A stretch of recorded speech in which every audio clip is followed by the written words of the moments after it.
పోలాల అమావాస్య వ్రత కథ గురించి వివరించబోతున్నాను ఈ వీడియోలో. ఈ కథని చదివేటప్పుడు కానీ వినేటప్పుడు కానీ చేతిలోకి కొన్ని అక్షింతలు తీసుకొని కథని చదవడం కానీ వినడం కానీ ప్రారంభించాలి. పోలాల అమావాస్య వ్రత కథ ప్రారంభం.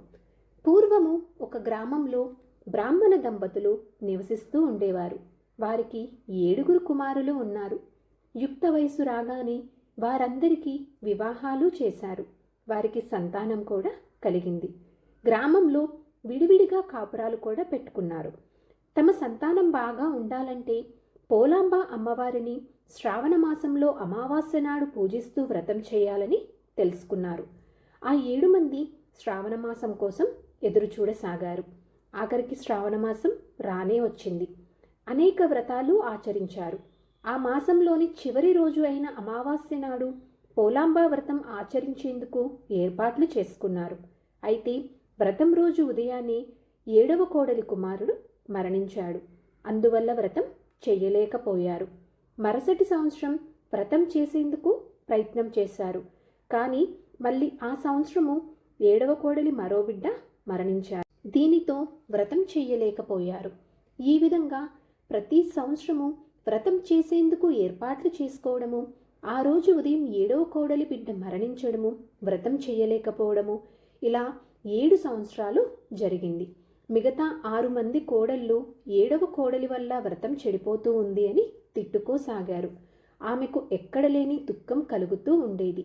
మరుసటి సంవత్సరము అంటే 8వ సంవత్సరము వ్రతానికి అవసరమైనటువంటి ఏర్పాట్లన్నీ చేసుకున్నారు. అయితే ఆ రోజు ఉదయమే 7వ కోడలి బిడ్డ చనిపోయింది. ఈ విషయం తెలిస్తే అందరూ నిందిస్తారని, వ్రతం తన వల్ల ప్రతి సంవత్సరం చెడిపోతూ ఉందని కోప్పడతారని భయపడ్డ ఆమె తన బిడ్డ మరణించినటువంటి విషయాన్ని బయటకు చెప్పకుండా చనిపోయిన బిడ్డ శరీరాన్ని ఇంట్లోనే ఉంచుకొని తోడి కోడలతో కలిసి వ్రతంలో పాల్గొంది. అందరూ ఆనందంలో వ్రతం చేస్తూ ఉన్నా తాను మాత్రము యాంత్రికంగా వ్రతంలో పాల్గొంది. రాత్రి వరకు అలాగే గడిచింది. చీకటి పడి గ్రామం సద్దుమరిగిన అనంతరము చనిపోయిన బిడ్డను భుజాన వేసుకొని గ్రామ పొలిమేరలో ఉన్నటువంటి పోలేరమ్మ గుడి వద్దకు చేరుకొని గుడి ముందు తన బిడ్డ మృతదేహాన్ని ఉంచి తన పరిస్థితిని తలుచుకొని దుఃఖించసాగింది. ఇట్టి స్థితిలో పోలేరమ్మ అమ్మవారు గ్రామ సంచారం ముగించుకొని అక్కడికి చేరుకొని ఆమెను చూసి ఆ సమయంలో ఏడుస్తూ తన వద్ద కూర్చోడానికి కారణమేమిటి అని అడిగింది. దీనితో ఆమె గత 8 సంవత్సరాలుగా జరుగుతున్నదంతా ఆ తల్లికి వివరించింది. వీటన్నింటినీ విన్నటువంటి పోలేరమ్మ అమ్మవారు కరుణించి ఆమెకు అక్షింతలు ఇచ్చి పిల్లలను కప్పిపెట్టిన చోట వాటిని చల్లి పిల్లలను వారి వారి పేర్లతో పిలవమని చెప్పింది. 7వ కోడలు అదే విధంగా చేసింది. ఫలితంగా చనిపోయిన పిల్లలు అందరూ నిద్ర నుంచి లేచి వచ్చారు. వారందరినీ తీసుకొని పోలేరమ్మ అమ్మవారికి నమస్కరించి ఇంటికి చేరుకుంది. మరనాడు ఉదయం గ్రామంలోని వారందరికీ ఈ విషయంని వివరించింది. అందరూ సంతోషించారు.